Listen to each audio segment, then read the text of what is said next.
Hello friends, welcome to pebbles. నేను మీతో చెన్నై సుధా. మన నేటికి వినాయక చతుర్థి నాటికి వినాయకుడికి ఏమేమి నైవేద్య రహాలు చేయబోతామో చూద్దాం రండి. మన నేటికి చేయపోయేది కారకుడుములు. కారకుడుములకు ఇడ్న బియ్యం ఒక 2 గంటల చేపులు ఎత్తి మనం నానపెట్టేసి దాన్ని నూరి ఎత్తుకపోతాము. దాంతో ఉల్లిపాయ, పచ్చిమిరపకాయ, కరివేపాకు తాలింపు వేసి నూనె పిండి దాంట్లో పోసి బాగా కలిపి చేయపోతాము. రండి చూద్దాం. నేను ఇడ్న బియ్యం దీన్ని కారకుడుములుగా వాడుకోవచ్చు.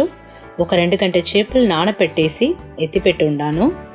ఇప్పుడు దీన్ని వచ్చి మనం తనిగా నూరి ఎత్తిపెట్టుకుని దీంతో ఉల్లిపాయ, పచ్చిమిరపకాయ, కరివేపాకు వేసి పిండి వేసి బాగా కలిపేసి ఆరిన తర్వాత పిడి కుడుముల్లాగా పెట్టి ఆపిరిలో ఉడకపెట్టి ఎత్తపోతాము.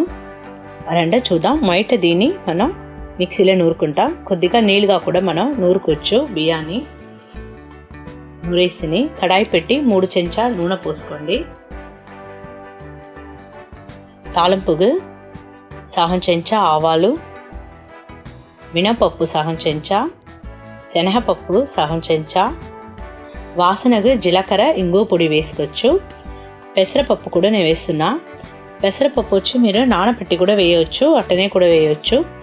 వాసనకు జీలకర్ర, ఇంగు పొడి ఇది అన్నీ మొత్తం వేసి వేయించండి. దీనికి కొద్దిగా నూనె ఎక్కువగా పోసుకోండి.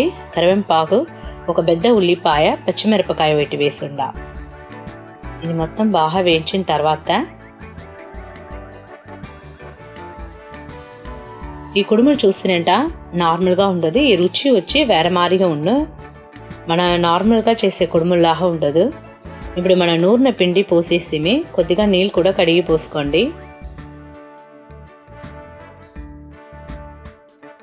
బాగా కలిసేట కలిపి ఉడండి, బాగా ఉడికించండి.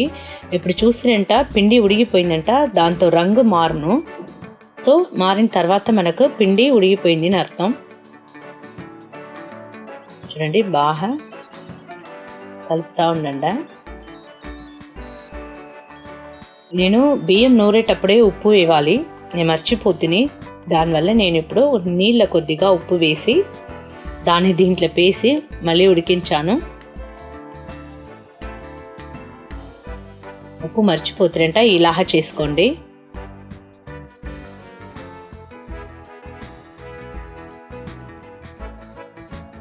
ఒకసారి పొయ్యిలో పెట్టి కలిపేసి మనం ఇప్పుడు పొయ్యి ఆర్పేస్తాం. కరెక్ట్గా ఉన్న ఇది ఆరిన తర్వాత మనం పిడి కుడుముల్లాగా పెట్టుకుంటాం.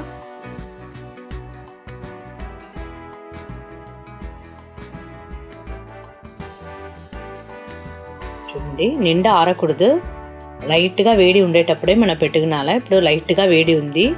చేయిని నీళ్ళ తడుపుకుని చూడండి ఇలాగా ఇట్ట పెట్టుకోండి. చేతులను ఇట్ట పెట్టి మనం పెట్టవచ్చు. చూడండి ఇలాగా, ఇదే కరెక్ట్గా ఉంటుంది కదా. ఇదే పిడి కుడుములు, కారకుడుములు. చూడండి, దీన్ని ఆబ్రీలో ఉడకపెట్టి ఎత్తుకుంటా. మనం ఇప్పుడు పుల్ల పెట్టి ఏమంట పిండి లేకుండా ఉంటా ఉడిగిపోయింది, ఉడిగేసింది కుడుములు. చూడండి, రుచి అయిన కార కుడుములు రెడీ. వినాయక చతుర్థి స్పెషల్ కార కుడుములు రెడీ. మన అంచితి చేయబోయేది పూర్ణ కుడుములు. పూర్ణ కుడుములకు చూసిరంట నీళ్ళెత్తి దాంట్లో కొద్దిగా ఉప్పు వేసి దాన్ని తెల్ల పెట్టేసి పిండిలో పోసి పిసకపోతాము. అది నేను ఎట్టని చూస్తాను. దానికి ముందు మన పూర్ణ రెడీ చేసుకుంటా. పూర్ణానికి చూసిరంట నువ్వులు, వేరుశనగ పప్పు, కొబ్బరి, కొద్దిగా ఏలకలు, మళ్ళీ మనం బెల్లం వేసి చేయపోతాము. రెండో ఎట్ట చేద్దాం చూద్దాం. ఇప్పుడు చేయి నిండా వేరుశనగ పప్పు ఎత్తుకుంటుని ఎత్తేసి బాగా దాన్ని వేయించుతూ ఉండండి. దీంతో వచ్చి 100 గ్రామ్ నువ్వులు వేస్తే చాలు. ఇది వేయించిన తర్వాత 100 గ్రామ్ నువ్వులు వేస్తున్నా.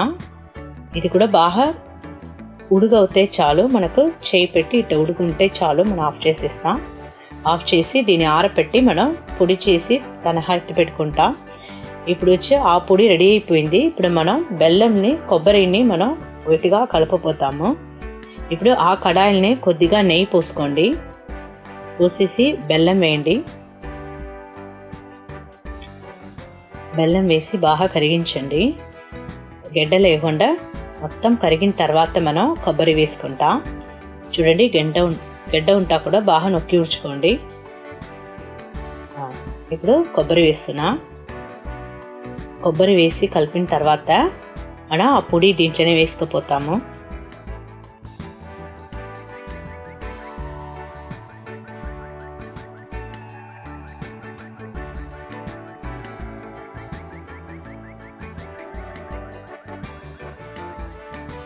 పూర్ణం రెడీ అయిపోయింది.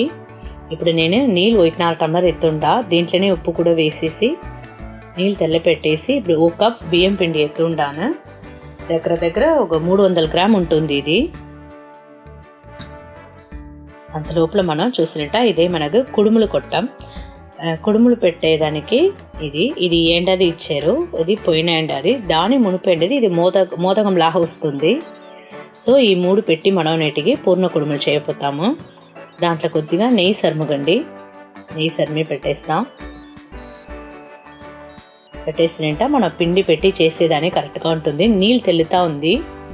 ఇప్పుడు ఈ నీళ్ళని ఈ పిండిలా చూసి నీళ్ళు మేత ఉంటేనే పర్వాలేదు, కొద్దిగా నీళ్ళు పోసుకోండి, నిండా పోయవద్దు. ఉడుకు ఉండే వల్ల నేను గంటతో కలుపుతున్నా. బాగా ఉడుకు ఆరిన తర్వాతనే మనం చేయితో బాగా పిసుకుంటా. చూడండి, నీళ్ళు ఎంత కావాలనో పోసుకోండి. ఉడుగు ఆరిపోయింది, చేయితో బాగా పిసుకుంటాను నేను. చూడండి, కరెక్ట్గా ఉంటుంది. ఇప్పుడు ఇలాగా మెత్తగా ఉండాలి పిండి, అప్పుడే మనకు కుడుములుగు కరెక్ట్గా వస్తుంది. పూర్ణం రెడీ చేసేసి పిండి కూడా రెడీ.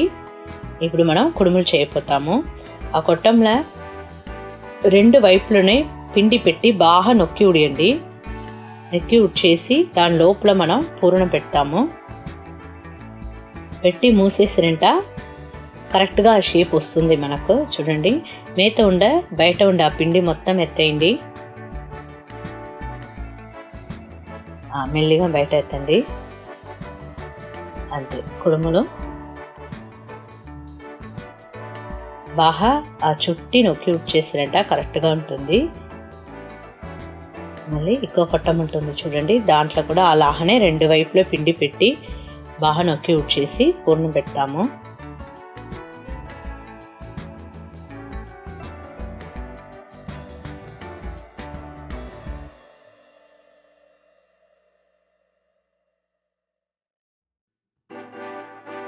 మూసేయండి. దీంట్లో కూడా బయట ఉండే పిండి మొత్తం ఎత్తేయండి. అంతేదా, బాగా మెల్లిగా ఎత్తగండి. బయట వస్తుంది. అంతే, అది ఎక్స్ట్రా ఉండే పిండి ఎత్తేయండి. లేదంటే అట్నే కూడా మనం పెట్టి నొక్కి ఉడ్చుడొచ్చును. కావాలంటే కూడా మనం అట్నే పెట్టుకోవచ్చు. చూడండి, ఇదే షేప్.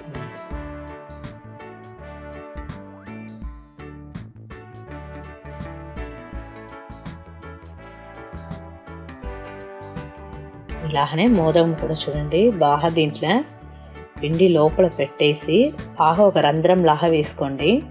దాని లోపల పూరణం పెట్టి మళ్ళీ పైగా కొంచెం పిండి పెట్టేయండి. పెట్టి బాగా నొక్కి వచ్చేసి తెరిస్తేంట మోదకం లాగా వచ్చేస్తుంది. ఇదే వినాయకుడికి నిండా నచ్చింది. దీన్ని మొత్తం అట్నే ఆపరేలో పెట్టి మనం ఉడకపెట్టి ఎత్తి పెట్టుకుపోతాము.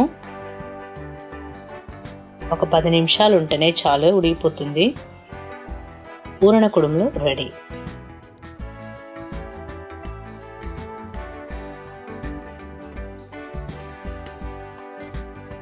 చూడండి, వినాయక చతుర్థి నైవేద్య రహాలు అన్నీ రెడీ.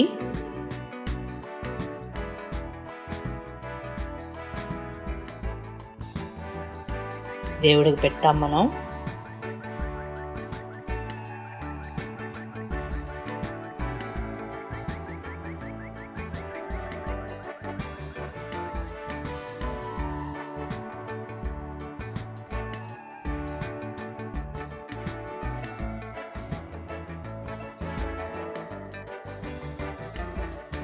చూడండి, ఈ నైవేద్య రహాలన్నీ నేను ఎట్లా చేస్తాను చూస్తే మీరు కూడా ఇంట్లో ట్రై చేసి చూడండి. మా కమెంట్ చెప్పండి, లైక్ చేయండి, షేర్ చేయండి, మర్చిపోకుండా మా ఛానల్ సబ్స్క్రైబ్ చేయండి.